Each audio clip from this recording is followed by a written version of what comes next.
right. Hi, this is Erica with Midwest Fresh Homes, and we're here talking to Michael with the Glass Guru today. And so, yeah, we want to learn about what you have to offer. And yeah.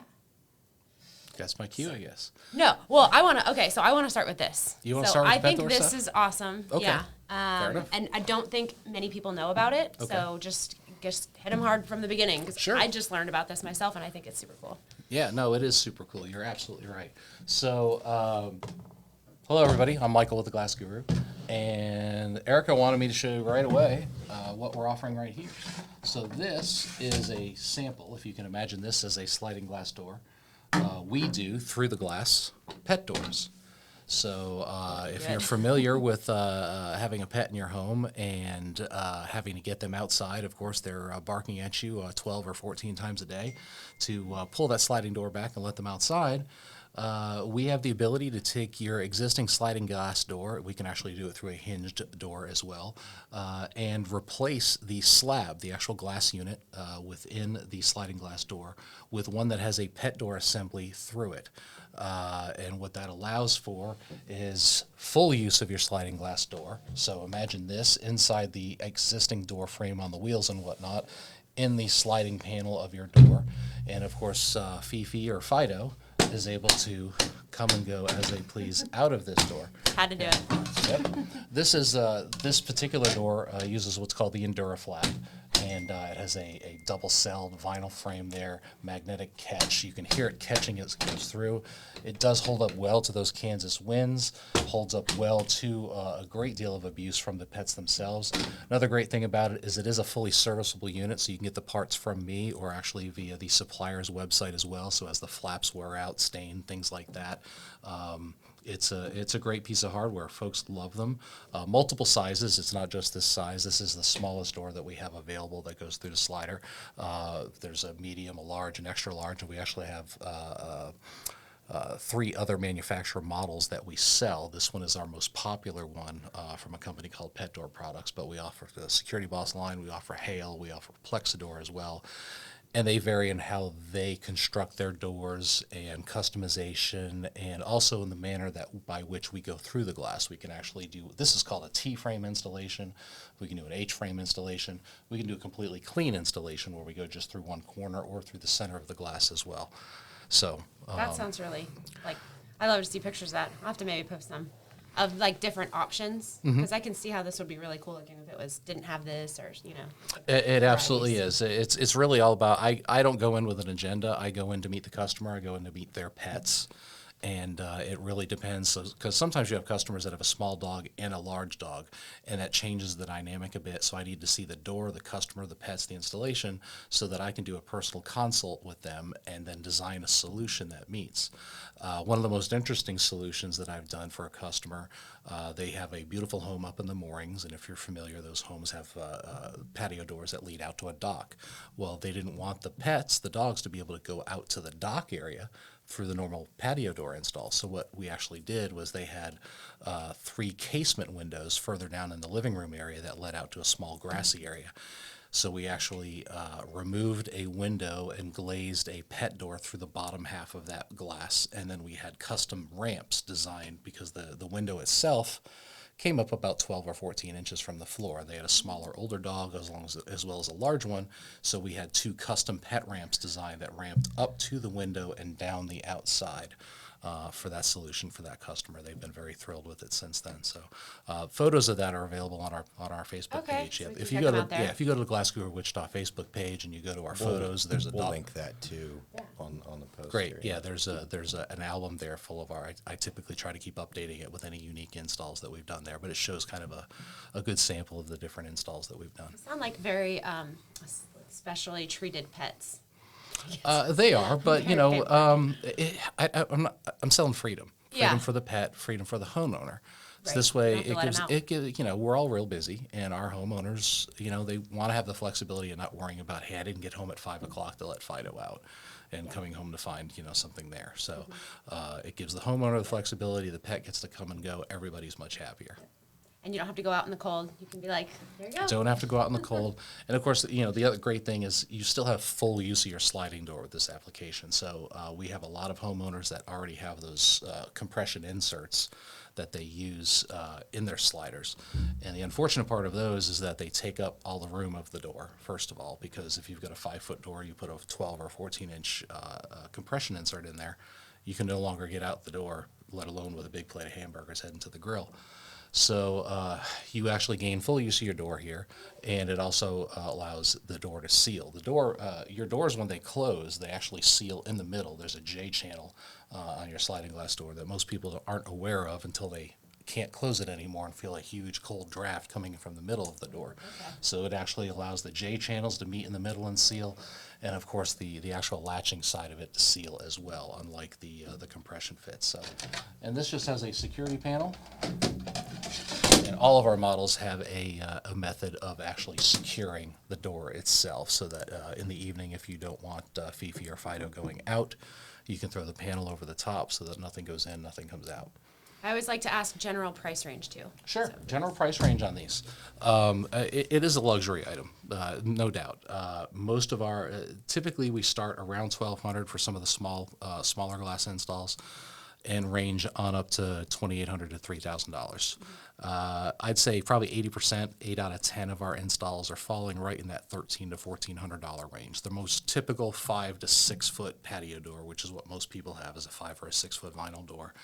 And they select the one that I just showed you, the one from Pet Door Products. Really, the only variability is it goes up in price a little bit based on the size of the pet door itself and a little bit on the size of the glass. But the bulk of them are falling in that $1,300 or $1,400 range. Yeah. The ones that fall out in that higher end, when we have to get into a great deal of customization, larger dogs, et cetera. I did a couple of doors recently for Great Dane customers, and it's a 32-inch pet door and a 5-foot, Wow. Yeah, so and it's there's a considerable amount just invested actually in the pet door itself before I even put it in. These are good commercial grade products. This isn't the type of stuff you see on the shelf there at PetSmart or whatnot. These are good, serviceable commercial grade units that we are putting in there, professionally installed and warranted by the Glass Guru. Yeah.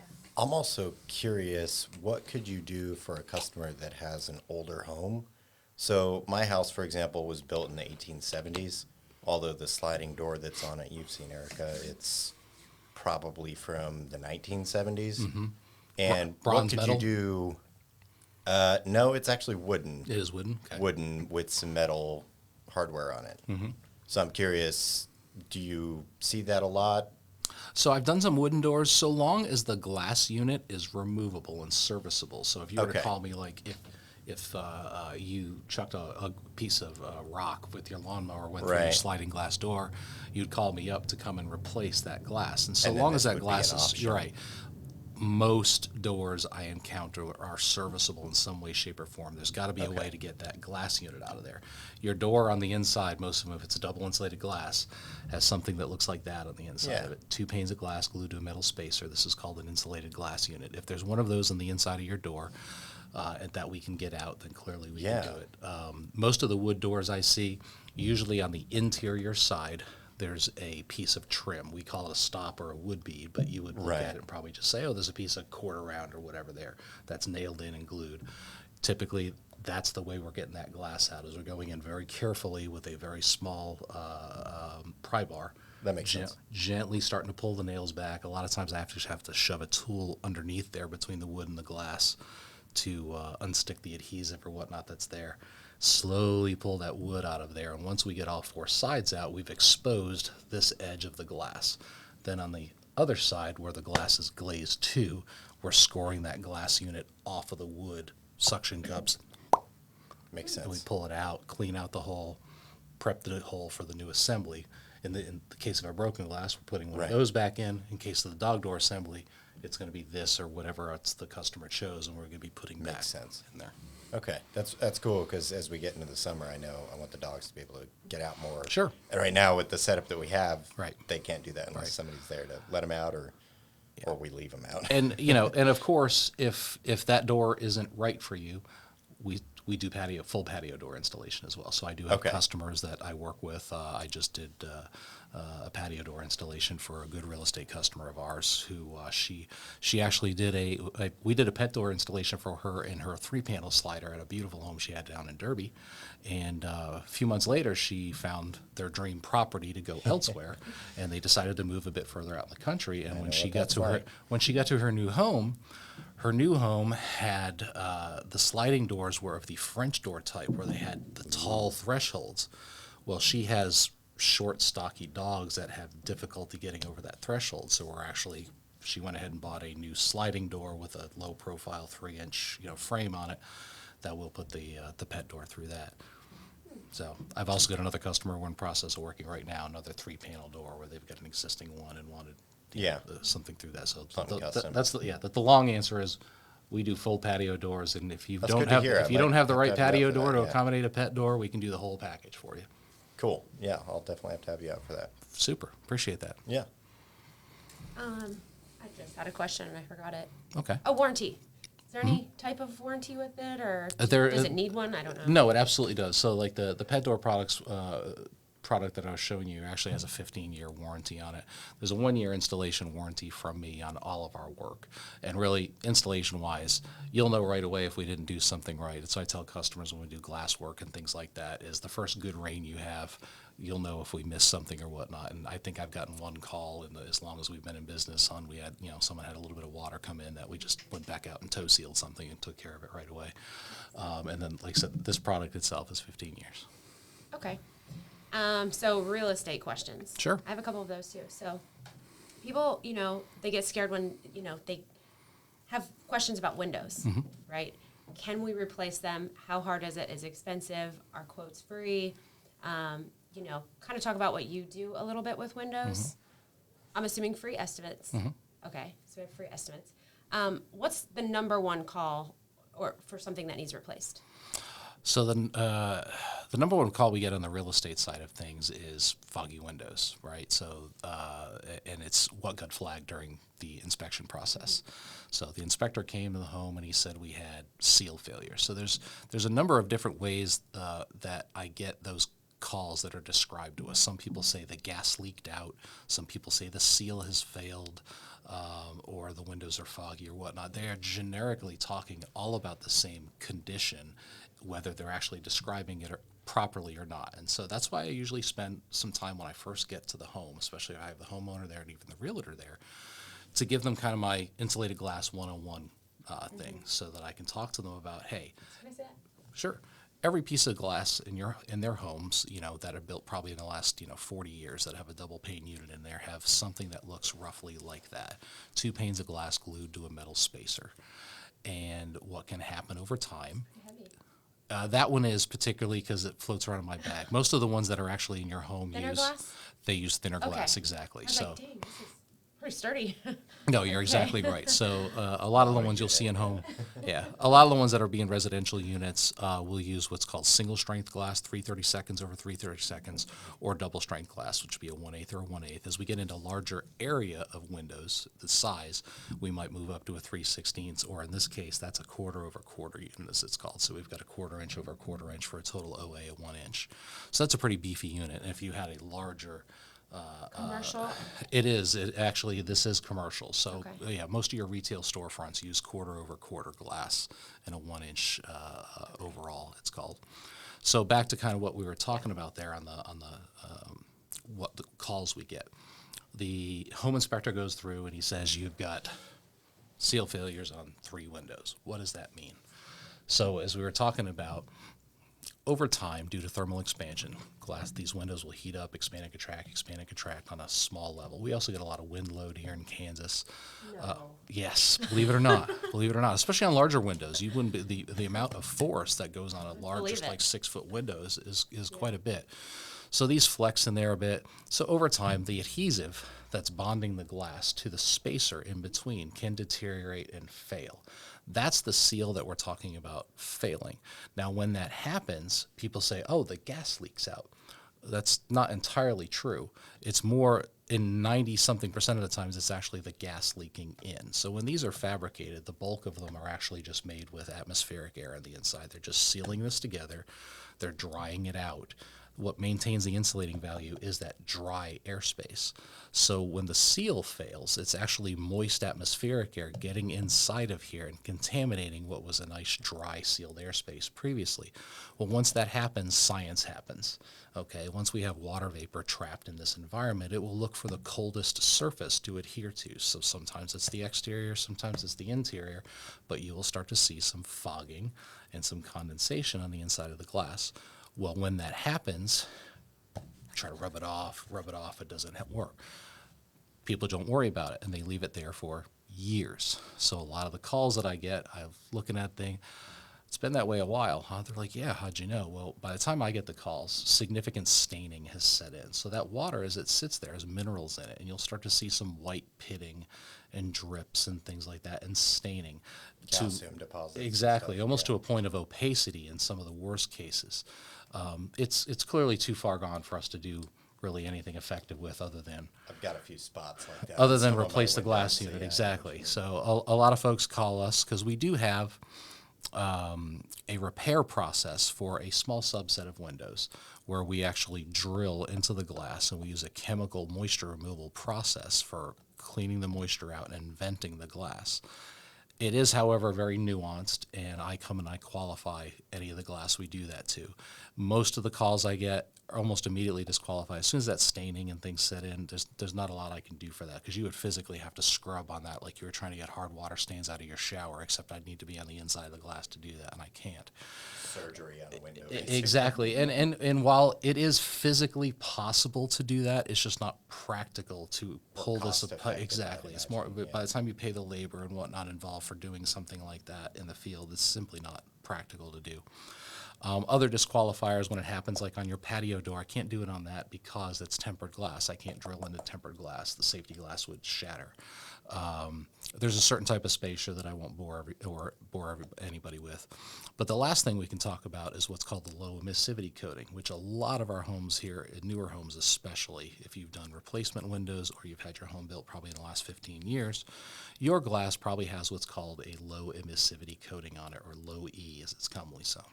What the low E coating is, it's simply a metal oxide coating that they typically put on the inside of the exterior, the interior of the exterior pane. So if you're looking through your glass, it would be the inside of the exterior glass.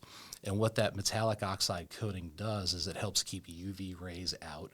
It helps keep radiant heat in. I tell folks to think of it as kind of an invisible thermal blanket, you know, those little tinfoil blankets you use when you're camping and whatnot. Think of it as one of those that you can't see. It helps protect from that harmful sun, but it also keeps warmth in. Well, what happens, we go back to the seal failure conversation. When moisture gets inside that environment, you now have moisture trapped in an environment with metal. And everybody's, oh yeah, okay. What happens when that happens? Effectively, the coating oxidizes or rusts. So saying it's glass rust is not entirely accurate because it's actually the metal that's rusting, but it manifests itself in a number of different ways. Some people see little blooms of orange and other weird stuff going on in there, purples, pinks. You'll actually see handprints in the glass as well, because Haunted houses. I'm sorry? Haunted houses. Haunted houses, yeah. like So that. for anyone in the home services industry, you know, realtors or whatnot, when you've gone to a home and you've seen what looks like a pinkish purple handprint or a streaking of fingers on the glass, that's absolutely correct.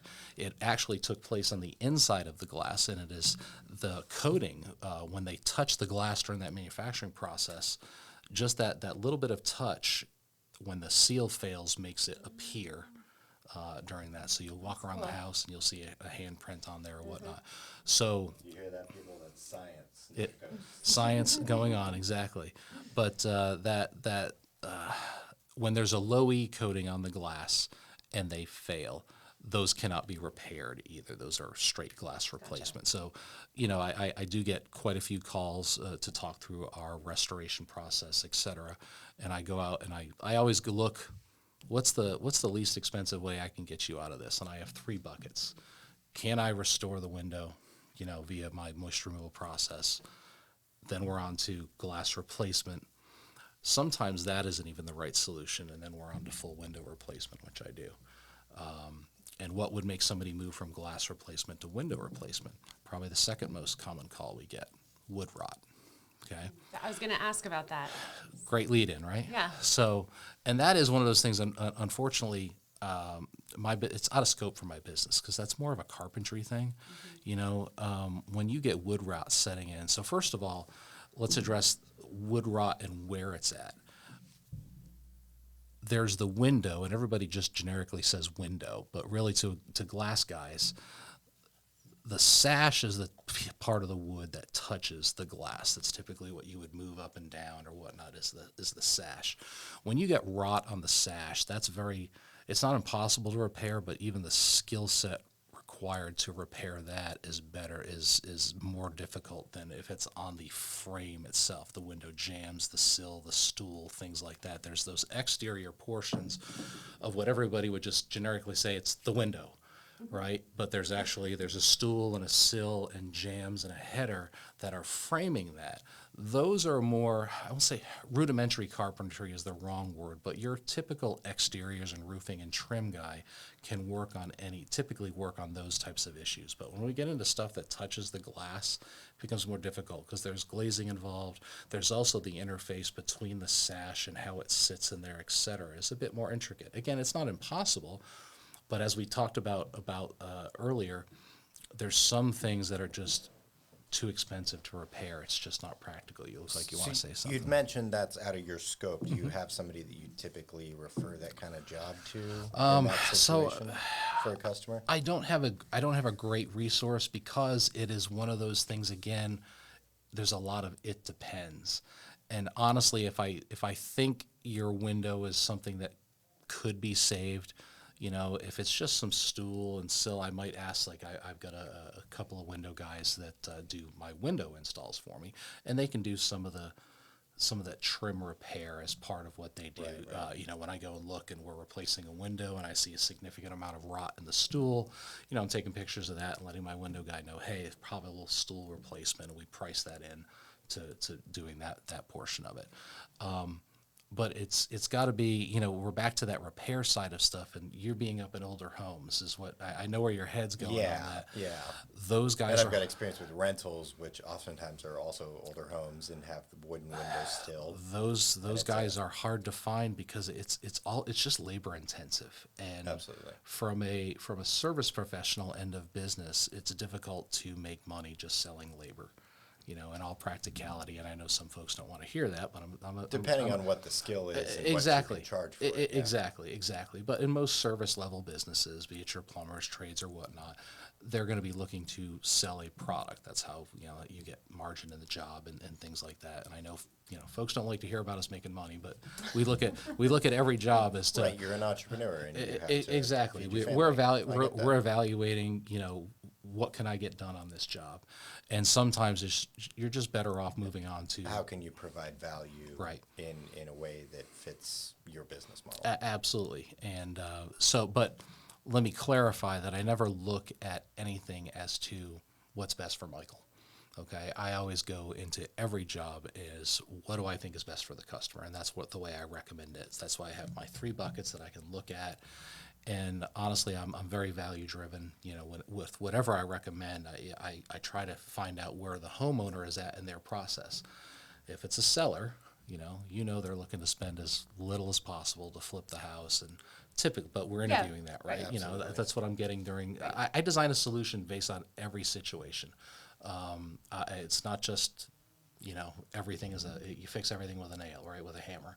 Okay, some stuff requires more skill, and I can, you know, design a solution around what I think that particular customer needs. But the wood rot one we get a lot of calls for, and almost always, honestly, it's a siding or trim guy that they should call to do that, because then our third most common call is my window is leaking, and those are always we don't go chase leaks. Those are always siding and trim type issues. Your window Is not going to. never.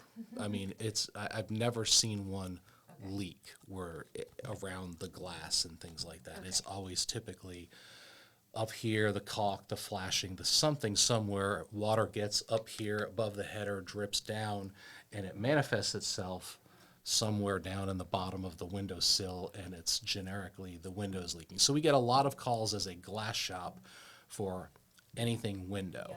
And so my wife, who answers the phone, has to kind of ask a few questions to diagnose whether it's something that's in scope for us or not. Is this something Yeah. that we're good at?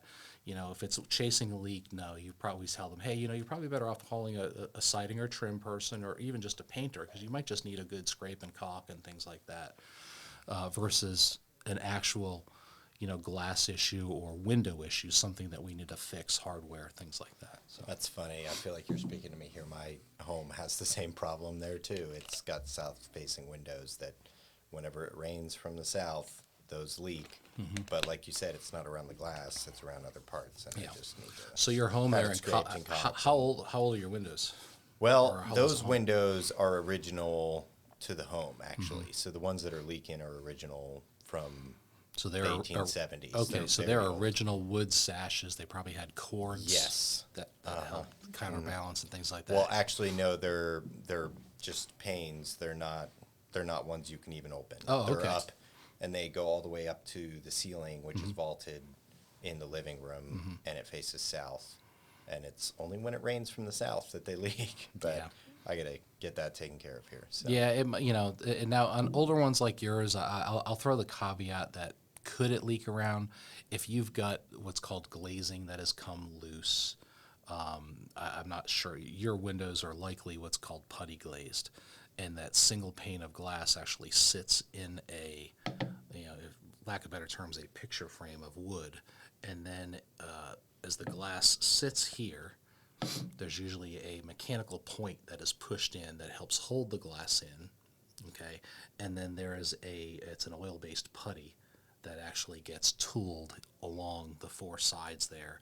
And that stuff takes a while to set up, but over time it will break down, and then water could, in fact, push its way past. Now, keeping in mind the window is not sitting like this, but like this, and it would still have to push past that and get in there. Right. Not impossible, you know, for it to be around the glass in a single pane glazing type situation like yours, but all the double glazing stuff, that mostly what we see in homes built in the last 40 years or so, it's never a glass leak, so to speak. But on older homes like yours, there can be some glazing issues that could cause some water penetration due to the nature of how they're glazed. That makes sense. Are there any glass, like techniques or tips and tricks or anything you do to glass that, you know, that you would recommend? Or, I mean, I don't know if Sure. anything like that. Not necessarily to glass itself, of course, you know, respect the glass because it can hurt you.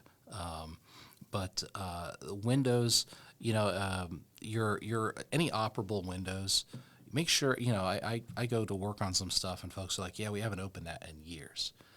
And almost like a car that sits for a while, everything just starts to gum up, freeze up. You know, we get all this dust and mud and whatnot in Kansas, and everything just seizes all together.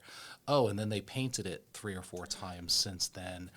And That's the worst. I see it yeah, all the time in rental and houses. the windows painted shut, and there's just not a lot of. Sometimes, you know, there's glass broken that we have to access. We actually have to pull the storm assemblies off the exterior of the home just to access a piece of glass to fix, because the window is no longer open. This is very common up in your area. Wood windows that get painted shut, and they've been that way forever. When you break that one pane of glass, we have to glaze it from the outside. We can't pull the window off, the whole sash off, because it involves pulling the whole window trim apart from the interior to get the sash off. So the only way to do it is while it's in the window on the house. But infrequently, again, in your homes like that, there's also a storm window on the front there. And the storm window, if you're not familiar, is just a single pane glass that's in a metal assembly that's totally separate from your other window, and it's designed to effectively simulate this a bit, but to keep the weather, direct sun, and whatnot off of your windows itself. And then sometimes that storm assembly has been painted over and screwed in there for years that it's even tough to get that off, or a lot of times it's been wrapped under what's called the coil metal after somebody did some siding and whatnot. and you have to pull the coil metal out to get that. It's just, you start peeling back the onion on older homes. Yep. And, you get called there for one little 9x9 piece of glass. And you find all sorts And then of you other talk, issues. right, because people will call and they want you to just say over the phone what it's going to cost to come and do that. And Yeah, can't do you're that. kind of like, it depends, and especially any older homes where suddenly it's 3 hours of labor just to get at the glass that you need to repair, and it's on a third story. And so, I live in College Hill, and so on the windows I have right now, I don't like the storm windows, so I Right. just don't have them on. Is that okay? Is it going to hurt the actual window? well, your window now, which was wood and painted, is now exposed to the elements more, so it is getting direct water driven on it and direct sun on it. So, So yes. like the window, like this part of the window you're saying? Yeah, gonna is it be- detrimental to the glass? No. Is it detrimental to weather? The whole point, like having a storm door on your front door, right? It's to help keep the weather, the direct sun, the driving rain and things like that off of your beautiful front door. The same way it's designed on your windows to help it keep it off of your aging antique windows is what we would essentially call them at this point, and the more that you can keep the weather off, the better off you're going to be. Wood does not weather well. It needs to Yeah. be sealed, and the more you can protect it from the weather, the better. So, So- put them back on. Or work towards an alternate solution, which is really nice new windows that mimic the old look, which Yes. of course is not an inexpensive thing to do. I think you and I were talking We last did. week. I asked, Yeah, is there the- any way to keep this because I love that glass. It's got a little ripple to it. Yeah. It's just beautiful. So. Yeah, the ripple part is hard to keep, but there are some very nice windows that do mimic at least the older look of windows while still incorporating some good technology in them. For anybody that's listening in the College Hill area, I know Star is doing that showcase home that they've been remodeling there on College Hill, and I wish I knew the address of it, but I'm sure we could look it up and post a link. Yeah. We'll find it. It's the Look it Star up now. Showcase For the home. post here. It's a beautiful remodel that's being done on an older home there, and I want to say they used Windsor windows on there, and I apologize, Star, who's a great partner of mine that I do business with for if I goofed, but I think it's a beautiful Windsor window that they put on there that looks well to the piece of the home. Okay. So there are ways to try to keep that period look of your home with the windows. Unfortunately, they are not at the on the shelf at Home Depot prices. Yeah. It's be prepared. They are an investment quality window that you would be looking at on something like that if you're trying to keep that look. So if And you then- have an older home, I guess the lesson is just take good care of your existing windows if you don't want to pay for some As best you can. newer and- look-alike. Yeah, no doubt. And learn. Restain them if it's wood. That Yes, kind of thing. and I'll be. I mean, if you're handy at all, honestly, reglazing windows yourself is not. It's labor intensive, but it's not hard. Yeah. And it's Um, something you could look up in a YouTube video. and You're probably absolutely figure out right. if I you're was just handy. about to say that if Yeah. you're handy at all, That's what I tend you've to do. probably discovered YouTube, and there are YouTube videos to show you how to putty glaze the way that I just described, and not to put myself out of business, but it's very labor intensive, and if you call around trying to find folks to do that, it's difficult to find because everybody's busy and there's more Right. more profitable things for folks to be doing than Which is that. what you choose to focus on, obviously, with your businesses. Well, every business chooses to focus on, you've got a limited amount of resources in your manpower. And if you haven't heard, there's a shortage of skilled trade professionals out there. So as a business owner, your job is to use those resources in the most efficient and profitable way possible. And, we want to keep putting these in windows and doing our other things, our pet doors and whatnot. We help out our single paying customers sure as best we can. When we squeeze them in. If you call in the shop, typically we'll give a kind of a range of how much it'll be, and it'll be a few weeks before we can get out there. But we try to squeeze them in where we can. It's just it's difficult for us to squeeze those in the middle of everything else we're doing.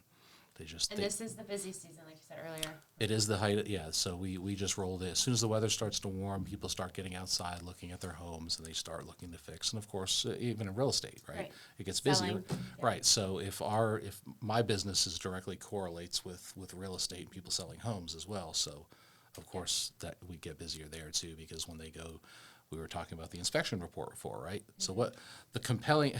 people get their stuff fixed when there's a compelling event, right? So most of the time that compelling event seems to be when they go to either sell the home or buy another home. So there's a lot of stuff that gets done during that transactional period.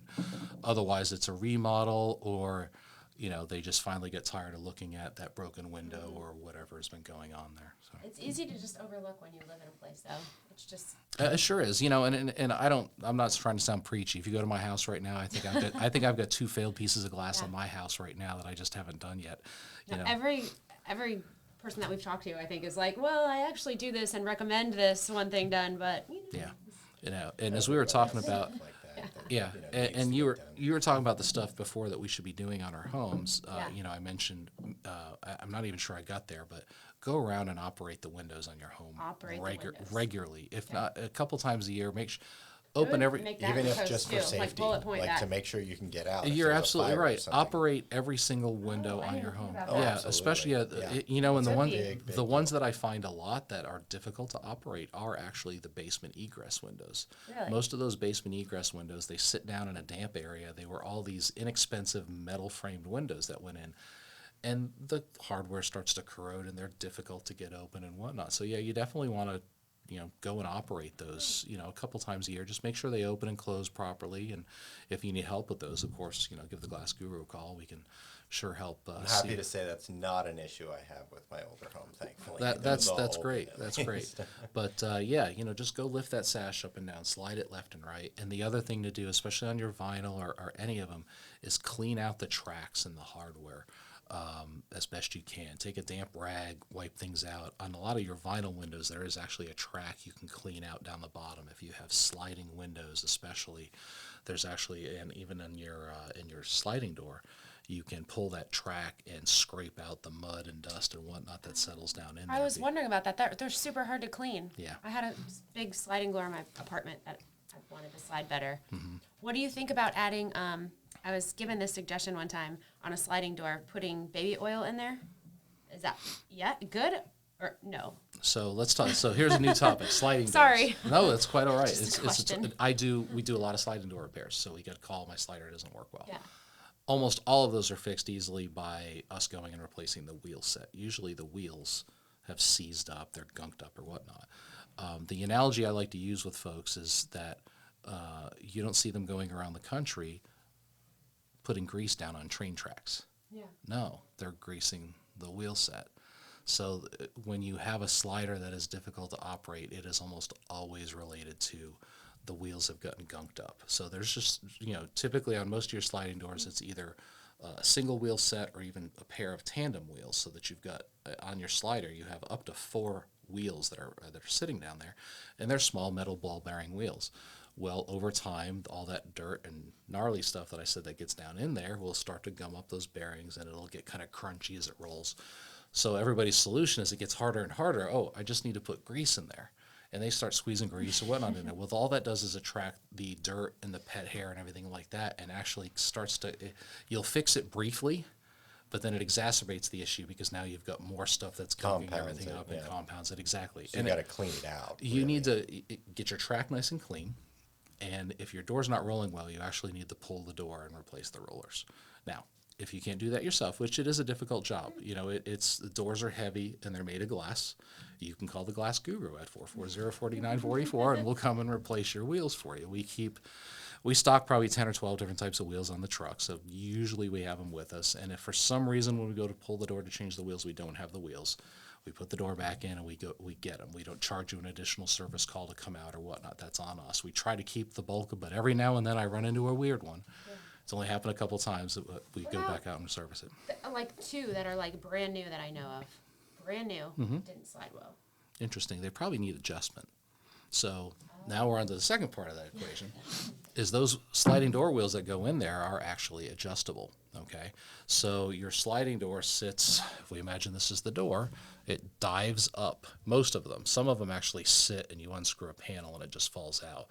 Most of the time, in most of your vinyl ones, you dive the door up into the top rail and then it sits down on here. Well, the door has to be just barely small enough to make sure that when you dive it up there, it clears the bottom. So the wheel sets actually, when you lefty-loosey them, you push the cartridge all the way up in there so that it clears, and now you've got it sitting on that rail, okay? Then either in the front or in the sides, there will be a hole. And in that hole, sometimes it's a little deep, but you go in there and there's a Phillips head screw in there, and you start to righty-tighty it. And as you righty-tighty it, it contracts and it starts to push the wheels down, and now you're adjusting, essentially making the door taller. So when we pull doors in and out, we are actually going in there and, we put it in and adjust everything, and we get it so that it's level, it's rolling properly, and also checking that it latches properly. Because as you adjust, a lot of times people say something's not latching, it's because the height of a door has come out of adjustment. So a lot of times, again, when it's not rolling, one wheel set has failed and the door leans a little bit one way or leans a little bit another way, and now it's not even hitting the jamb on the bottom or the top or whatnot. So the wheel set has a lot to do with how the door not only rolls, but actually fits in securing and sealing and things like that. So we troubleshoot some of that stuff as well. So if I come out an estimate, I'm kind of looking to see, is the door still true? Is the jamb still true? How's it rolling? Things like that. Almost all the time we can fix it just with a set of wheels and a little bit of a tune-up. Okay. So it was probably due to installation or something? No, just age. if it's So your new. new ones, I'm sorry, you said new Brand ones? new. It might not have been adjusted properly when they installed it. So honestly, it might just hopefully it just takes a few turns of a screwdriver. Okay. If it does not, then the wheel set itself, sometimes the adjustment screws can strip out, or especially if someone didn't know what they were doing. Frequently they'll back the screw all the way out. It's just a nut that sits in there, and when they back it out and the nut falls, then you're done. You can't adjust wow. that wheel set anymore, and it needs to be, you got to pull the door. And of course, most people don't know to pull the door. And of course, again, it's heavy and it's scary too. You've got this big piece of glass. People get concerned about it, and that's why you call professionals. So, Right. And sometimes they don't come out really easy, especially a little bit over time as things settle. We'll go to pull the door out, and even with the wheels all the way up, there's a little bit of, we call it manipulation that's required, and that's pry bars sometimes and just whacking on it. And most people aren't comfortable doing Nope. that because you might bust the door. And we handle glass all the time, and we haven't busted one yet, but at least we know if we bust it, we know how to replace it. So. Yeah, exactly. Yeah, okay. That was, do you guys have any questions? Yeah, that was good. I We asked a lot of, think we What a know a great lot questions. about the Glass Guru now. right? Yeah. You are an expert. Thank you so much. I appreciate that very much. Again, my goal is to just educate homeowners Yeah. on what is a significant investment in their home, right? Their patio doors, Absolutely. their windows. The more you know about that up front, then the better you are in calling us, at least in Right. doing preventative maintenance, number one, knowing when you need to hire a professional and talking us through that and just kind of understanding what needs to be done. So I'm glad to do it. Well, we really appreciate it. Yeah. Thank you. My pleasure. Oh, Uh-oh. No, it's fine. Just go ahead and say it. okay. Stay classy, Midwest.